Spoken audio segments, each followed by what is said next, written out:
when objective value breaks into your life, now we're talking. Now things get really interesting.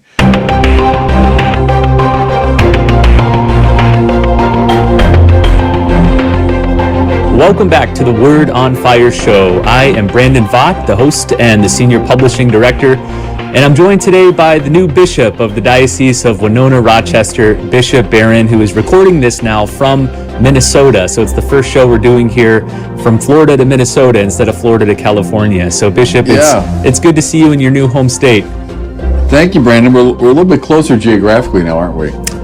A little bit, and I do want to talk about the installation, but I wanted to tease out what we're going to be discussing here on this episode. We're continuing our series on understanding the present moment. So this is a series where we're looking at 4 influential figures who together help explain how we got to where we are today in the culture. We've already looked at Karl Marx and Friedrich Nietzsche. Today we're going to be looking at Jean-Paul Sartre, probably the most famous philosopher of the 20th century. But before we get to Sartre, let's talk about your installation as bishop. I had the great pleasure of being there with you, along with, maybe 20 people from Word on Fire, and then hundreds and hundreds of your new faithful there in Winona, Rochester. Talk about that experience. First Vespers, then the installation Mass. It was a whole kind of weekend of activity. It was. I loved all of it. The Vespers was Thursday night, and I actually had a homily sort of written out and planned, but the last minute I changed my mind. I did something much more about evangelization, and I mentioned Cardinal George, his famous observation that at the beginning of the church's life, there were no institutions, and there were no dioceses, and there were no hospitals and schools, and there's no Vatican, but there were evangelists. And it was his way of saying, and I'm echoing him, that's what's always essential in the life of the church. Everything else really serves that mission. So that was the first night. The installation was a marvelous experience. Great choir. The liturgy was done in a very beautiful, stately way. The thing that's most moving, when you're a new bishop, they give you the bull from the Vatican, so the official statement in Latin that installs you as bishop, and then you walk around the cathedral with it because you're showing, first of all, the College of Consultors. That's the canonical part of it, because canon law requires you show this to the consultors. And then I brought it all around the cathedral so the people would see it and applaud. So it was the way of signaling their kind of receiving me as bishop. But all the priests were there, and the deacons and the religious and a lot of the lay faithful, and the people from all different walks of my life, from Word on Fire to people in Chicago to Californians. And so it was a joy. It's so many receiving lines. You might hear my voice. I caught a little bit of a cold, I think, from shaking all those hands. And because then 2 days later, I went down to Winona, because I have 2 cathedrals. I'm a kind of rare bishop that way. I got 2 cathedrals. One is the co-cathedral in Rochester, and then there's the main cathedral in Winona. And I, as they say, took possession of that one on Sunday with again a very beautiful, very stately liturgy. Lots of people, big reception afterwards. So it was a busy, wonderful weekend. One of the main figures during your installation was Archbishop Christophe Pierre, who is the nuncio, the representative of Pope Francis to America. And I got to talk with him a couple times during the events, and I was very encouraged to hear his familiarity with Word on Fire. He knew it, he followed it. He said to me, you're the guy that asks the questions. And I said, yeah, Bishop Barron's the guy that gives the good answers. He said, Word on Fire. So we're at least known in the papal circles. So that's really encouraging. Well, that's no small thing. And he's a very interesting fellow. He's a Frenchman, of course. He and I have something in common. We have the same alma mater. We both went to the Institut Catholique in Paris, I think about 20 years apart. But and of course, I'm a bit of a Francophile. I love all things French, and so we've bonded there. But delighted he was here. He left, I think, the next day to go home. He takes the month of August as a vacation in France. So I think mine was the last installation he had before the vacation. All right, well, let's turn back to our ongoing series here on understanding the present moment. This is the 3rd episode, so if you haven't listened to the ones on Marx and Nietzsche, I encourage you to go back and watch those. Today, we are focusing on Jean-Paul Sartre. Let's begin, as we have with the other 2, with just the basics. Before getting to his key ideas, what should we know about the man? Who was Jean-Paul Sartre? One way to get into it, Brandon, he wrote an autobiography that in French bears the very simple title Les mots, which means the words. He was a man of words. He was a man of language. Sartre's born, I believe it was 1905. Goes to the highest level schools, including the École Normale Supérieure, which is the school in Paris where like the cream of the crop is trained in philosophy and education and so on, science. So he goes there, and then he commences a career, as they often do, teaching at the lycée level, or sort of like the high school, advanced high school level. Then they move through the educational system. So Sartre began with that. He displays extraordinary gifts as a literary figure, and so he's a playwright, he's a novelist, he's a poet, but he's also a trained philosopher, and he gets into dialogue with Husserl and Heidegger and some of the leading phenomenologists in the early part of the 20th century, and then makes his own rather massive contribution to that field. Emerges by the time of the Second World War, so when he's in his 30s or early 40s, as maybe the major figure in French cultural life. He's part of the resistance during the Second World War. He's a prisoner of war for I think a little bit over a year. And then after World War II, he emerges, I think, now on the world stage, because the philosophy he espouses, existentialism, becomes sort of the trendy, philosophy, and he sort of embodies the existentialist spirit.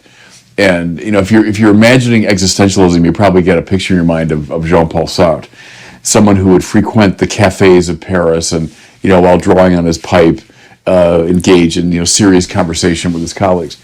By the 60s and 70s, he's very involved in extreme, really left-wing politics, and becomes a public intellectual and a public activist, as well as a philosopher writing at the highest levels.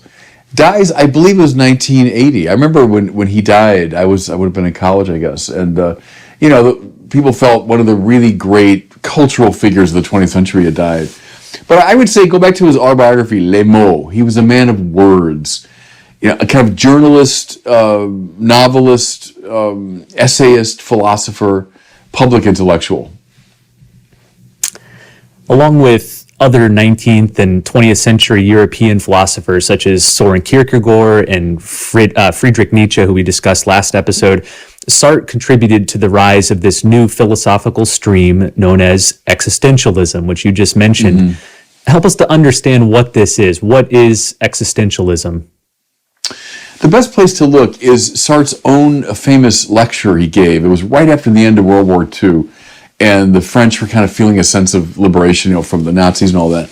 And there was great excitement about the sort of the rediscovery of French cultural life. And Sartre gives a public lecture, which then was turned into a very short, very small book, but very illuminating. It's called in French, L'existentialisme est un humanisme. Existentialism is a humanism. And there he lays out, in kind of straightforward terms, what he means. Existentialism, so putting existence in the forefront. He's consciously reversing, he thought, a trend that was in Western philosophy from the beginning, which was a kind of essentialism. That essence comes first, meaning form and structure and meaning and objective value. And then the idea is to bring my own existence into line with that, right? I conform my life with the objective essential principles. And that was true not just in a religious context, but in a cultural context. Go back to Plato and Plotinus and everybody else. Sartre said it's time now to reverse that. It's not essence that comes first and then existence follows along, but rather existence comes first, by which he meant, above all, freedom. My individual freedom comes first, and then I decide what the values are, what form my life will take. I choose and I determine through my freedom what my values are. To live that way, Sartre felt, was to live authentically or in good faith, So the existentialist hero, and Sartre himself, I guess you could propose as the prototype, the existentialist hero is the one who realizes, look, there is no God. God doesn't exist. There are no objective values. There are cultural constructs, and they come and they go. But what's really real is me in my individual freedom. That's what's real. And I start with that, and then I create my own world. See, in a way, Sartre's atheism is very important for his system. Because if God's out of the picture, then anything that's connected to God, like objective moral and epistemic value, goes out the window. And what happens, I think he'd be pretty straightforward about this, is that each individual becomes God. Because each individual now can define his or her own existence. And so I use that term, authenticity is a big term for the existentialist. It means someone who's, now that I've decided the kind of person I'm going to be, then I got to live in conformity with that decision, right? I should be consistent. So let's say, like Sartre, you say, I'm a member of the Resistance. I'm against the Nazis. Well, then live up to that. Live up to it, even if it means the Nazis are going to throw you in prison, that you're going to be faithful to yourself and your own freedom. That's living in good faith. As they looked around the world, they saw a lot of people living in bad faith, and that's the term they use all the time. They're inauthentic. So they take their values from other people. They're told what to do. They don't exercise their freedom properly. So that becomes the matrix for the existentialist sort of project. Is my freedom comes first, and now I decide the person I will be, and then I got to stick with it, no matter what happens. I think that's what he lays out in that initial book. Maybe Sartre's most famous adage and maybe his greatest philosophical contribution is this little 3-word statement that existence precedes essence. You kind of alluded to it in your last answer here, but what does this mean, and how did it introduce a sea change in the world of philosophy? Yeah, it's the reversal, as I say, of the classical view in which form comes first, or essence comes first. And it's the great project of freedom. So it's not just an abstract claim, like, oh yeah, I get that. It's a claim on your life that your freedom is paramount. And you've got the responsibility now to make your own life. See, Sartre would probably see the classical person, or let's say the medieval person, as kind of a pathetic figure in a way, because he's dictated to. He's told by his family, by his society, by his church, the person he should be. Or the existentialist hero has thrown all that off. So Sartre says famously, "La vie est absurde," right? Life is absurd. Meaning there is no objective value. There is no objective meaning. Don't look for that. Yes, you live every day, and then you're going to die. And you don't live on afterwards. The world's going to come to an end. So objectively speaking, la vie est absurde. So have the courage of your convictions that you accept that, and then say, all right, well, it's up to me. It's up to me to decide the meaning of my life. And so it puts a greater burden, if you want, on the individual. It assumes this sort of godlike prerogative of defining his own life. But they would tend to see the classical person as kind of a pathetic figure, not living up to his freedom. We mentioned a few moments ago Sartre's book, Existentialism is a Humanism, published in 1946. Maybe his most famous book, though, was published a few years before that, and it's titled Being and Nothingness. What does Sartre mean by nothingness here? Is he a nihilist? Is he advocating meaninglessness? What is he getting at? Well, it's a very interesting thing, and that's a huge book, L'être le néant in French, the being and the non-being.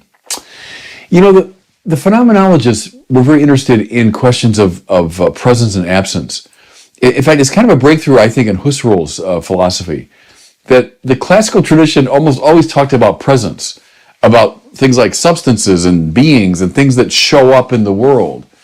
But how do you intuit an absence? So Husserl said, very often absence comes to consciousness. When I think about that, Brad, it's funny. Whenever I'm not whenever, but when I'm driving sometimes, and you look to your left if you can change lanes. Well, what are you intending at that point? What's the focus of your consciousness? Is the non-being next to you? You say, oh, there isn't a car there. There's an absence next to me, and I can now move into that. Well, Sartre, I think, picked up on that and thought, isn't that interesting? Different ways that we intuit absence. Well, one absence that we do indeed intuit, he thought, was the absence of real objective meaning. So there is a non-being when it comes to all of that. They don't. God doesn't exist. The world that we've kind of constructed around God doesn't exist. That's a type of non-being, and you gotta have courage to face it down. Now, there's a more positive side though to it. Now think of non-being, Sartre would say, as like a blank canvas, right? So there's no God, life's absurd, there's no objective meaning. That means I got this big blank canvas that I can paint on in my freedom. And so now le néant, the non-being, opens up as an opportunity for freedom. See, so it's not, in his view, a crushing nihilism.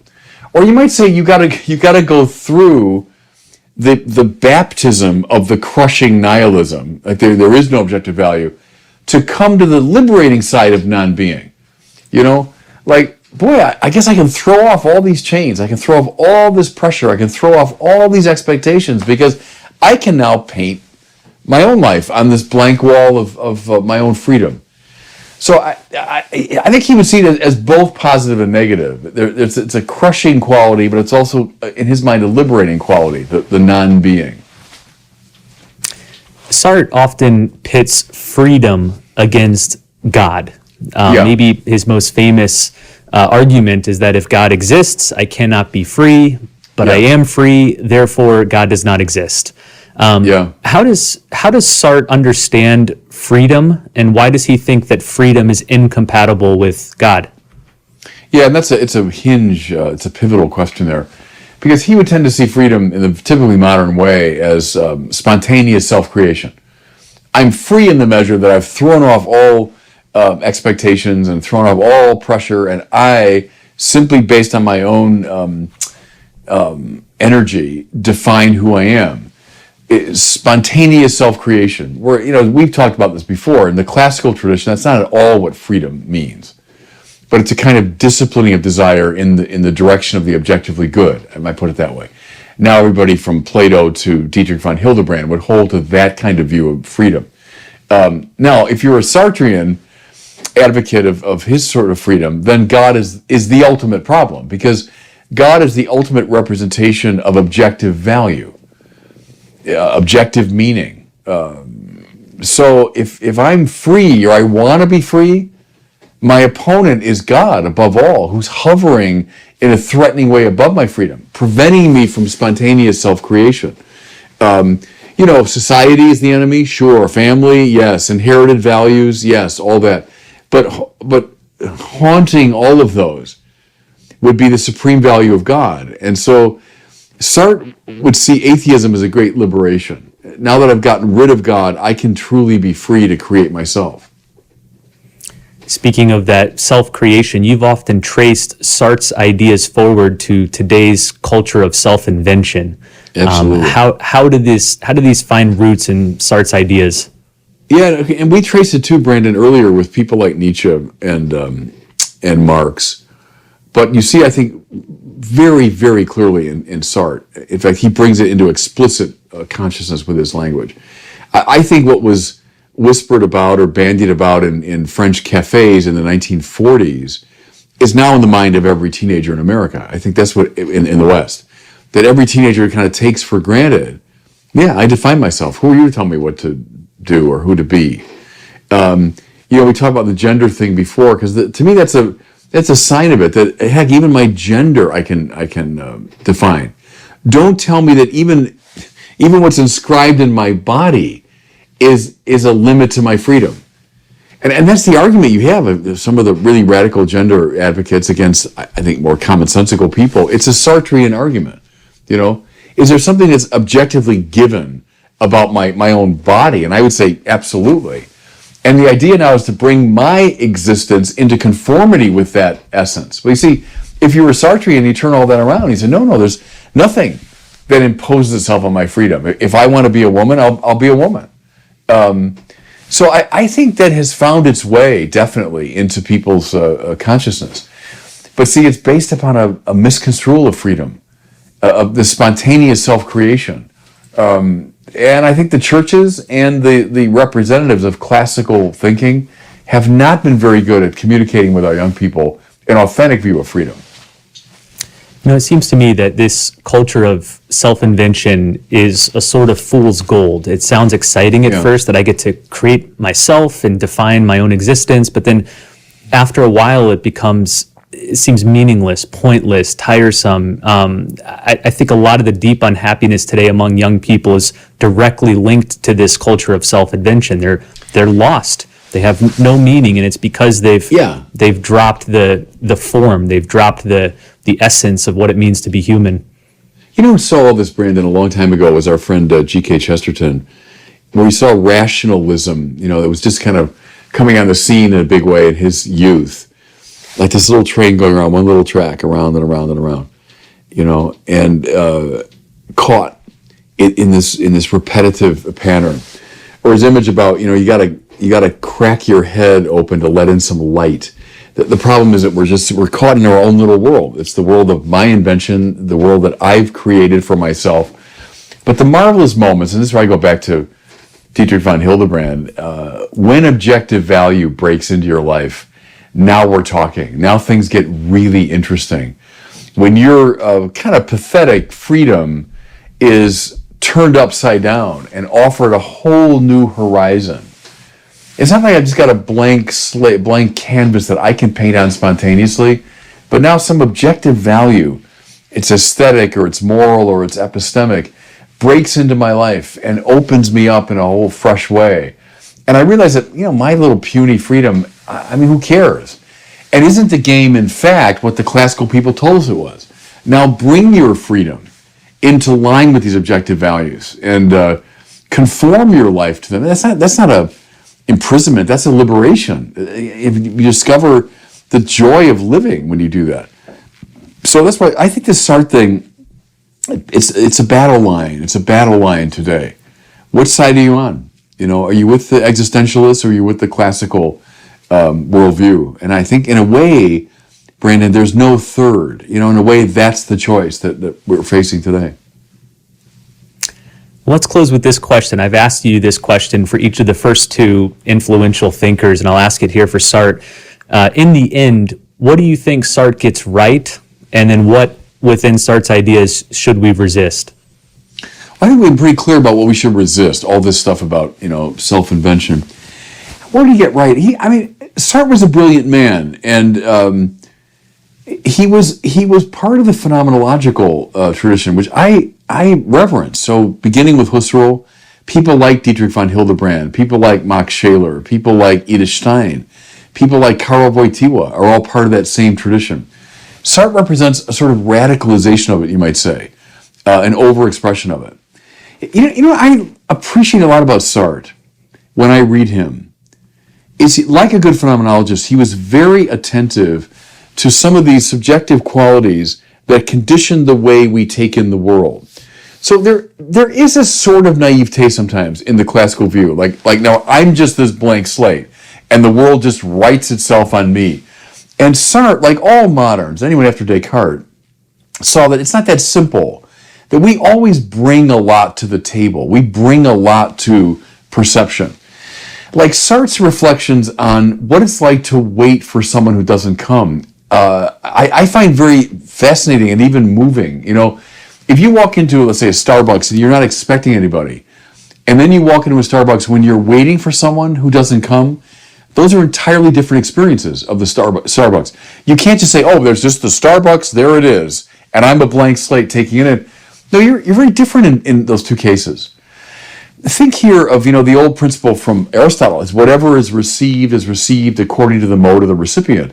Well, you might say that's a kind of Cartesian seed planted within the classical tradition. There is the objective realm, and yes, I want to affirm that, but it's taken in accord with some form of receptivity. Sartre is a phenomenologist. He's also a novelist and kind of a psychologist, and he's very good, I think, at naming those dynamics within our consciousness. So that's one thing that I very much appreciate in him.